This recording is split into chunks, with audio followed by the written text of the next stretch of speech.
Vietnam, a Southeast Asia gem, boasts a population nearing 100 million. While it's often remembered primarily for its tumultuous past, marked by a pivotal war that shaped global politics and economics, Vietnam is emerging as a powerhouse in its own right. Its economy has been amongst the fastest growing globally, second only to a handful of smaller, less stable nations in 2019. Fueled by a diligent and vast workforce, Vietnam's trajectory is promising. With a strong ally in the north and ambitious plans for the future, Vietnam is poised to redefine its global image. Its rich history will soon take a back seat to its dynamic and impactful presence on the world stage.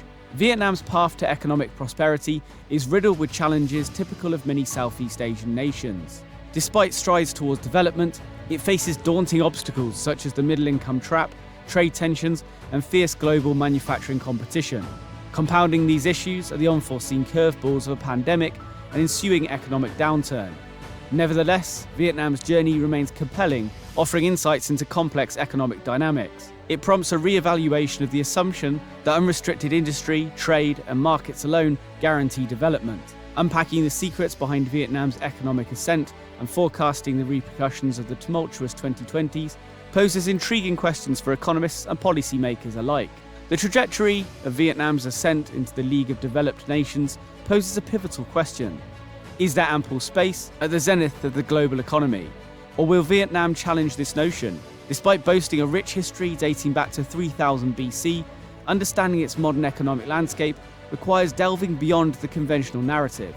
The Vietnam War, a tumultuous period pitting the communist North against the free market South amidst Cold War tensions, wrought havoc upon the nation. The aftermath was grim, with factories demolished, cities ravaged, and lives lost in staggering numbers. However, amidst the rubble, a unified government embarked on extensive reconstruction efforts, buoyed by support from communist allies. Yet the post-war period didn't usher in the unexpected economic boom. Instead, Vietnam faced a rare downturn, attributed to several factors. While China seemed a natural ally, both being neighbouring communist nations, their partnership encountered hurdles. This unexpected economic trajectory challenges conventional post-war recovery narratives. The newly unified Vietnamese government found itself in a delicate diplomatic dance, caught between its strong alliance with the Soviet Union and the wary gaze of neighbouring China. Despite the ostensibly amicable relations among communist states, the geopolitical landscape resembled a familiar split, leaving Vietnam in a precarious position akin to choosing between estranged parents. China, viewing Vietnam as encroaching on its regional influence, hesitated to offer substantial assistance in its post-war recovery efforts. Tensions reached a boiling point when Vietnam clashed with Cambodia just 4 years after the cessation of the Vietnam War. With China firmly aligned with Pol Pot's Cambodia, any hope of support from that quarter, this strained foreign relations coupled with the burdens of yet another conflict further hindered Vietnam's path to stabilization and growth. Vietnam faced significant internal challenges following its reunification, particularly in reconciling the divergent economic systems of the North and South. The free market principles that had underpinned industry and commerce in the South abruptly ceased post-1975. Those who remained in the nation after the war found themselves absorbed into a state-controlled economy, mired in bureaucratic red tape that favoured northern interests. Despite the official unification, deep-seated animosities persisted amongst the populace, perpetuating a divide that hindered progress. With diminishing support from erstwhile allies like the US, infrastructure projects ground to a halt, exacerbating the already dire situation. The collapse of functioning markets, compounded by the burdens of another conflict, and a government struggling to navigate through flawed economic plans, precipitated Vietnam's descent into poverty, marking it as one of the world's most impoverished nations.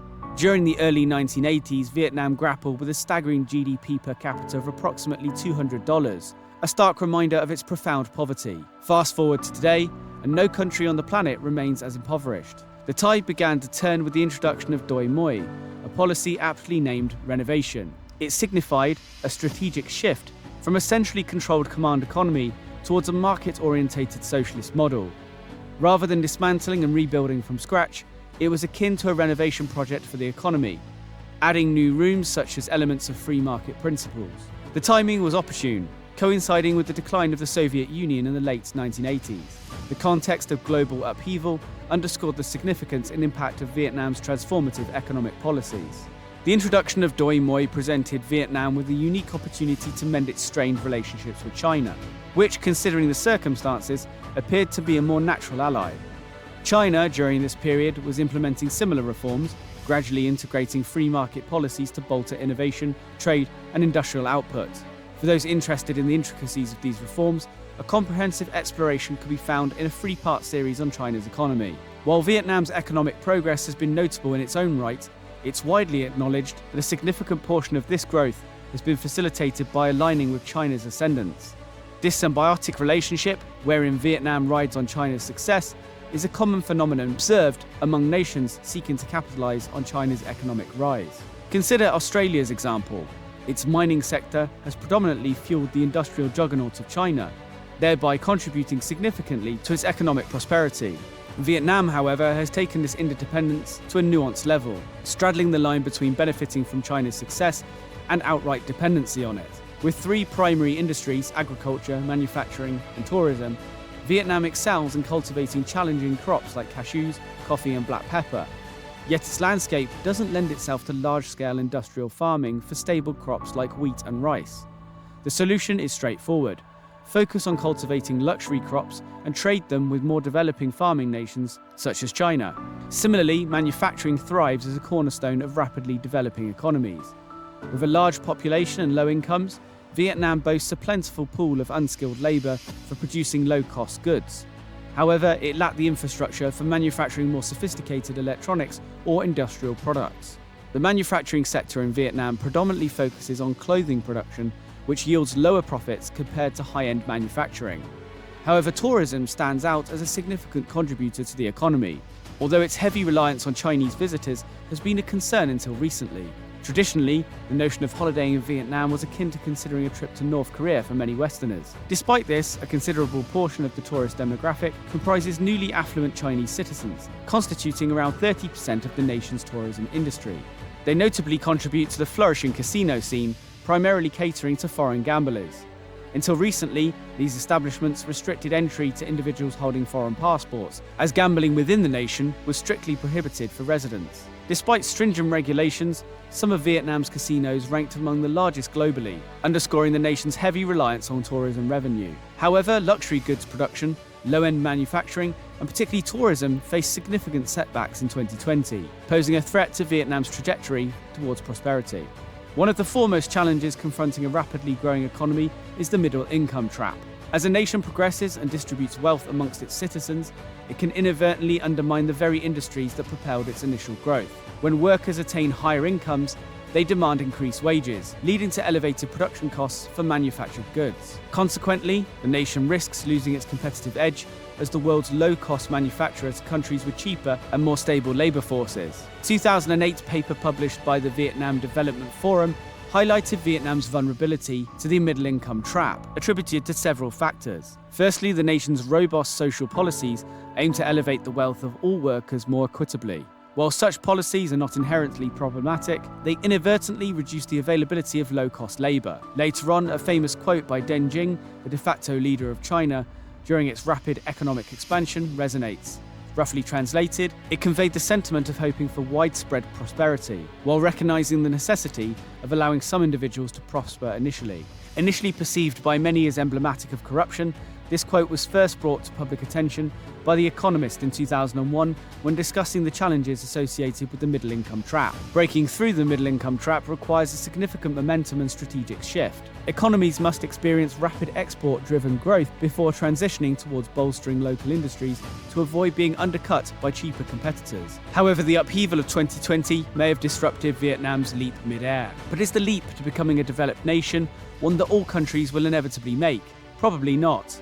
In the same vein as Deng Xiaoping's philosophy of allowing some individuals to prosper initially to foster widespread wealth, many economists argue that there is a finite capacity for developing economies in the world. This contention is underscored by pressing concerns, such as the ecological footprint, exemplified by the fact that if everyone lived like the average American, we would require resources equivalent to 4 Earths to sustain such lifestyles.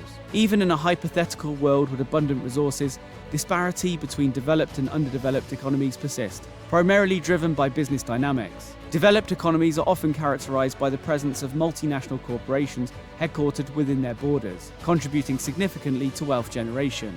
Conversely, identifying prominent multinationals in developing economies proves to be a more challenging task.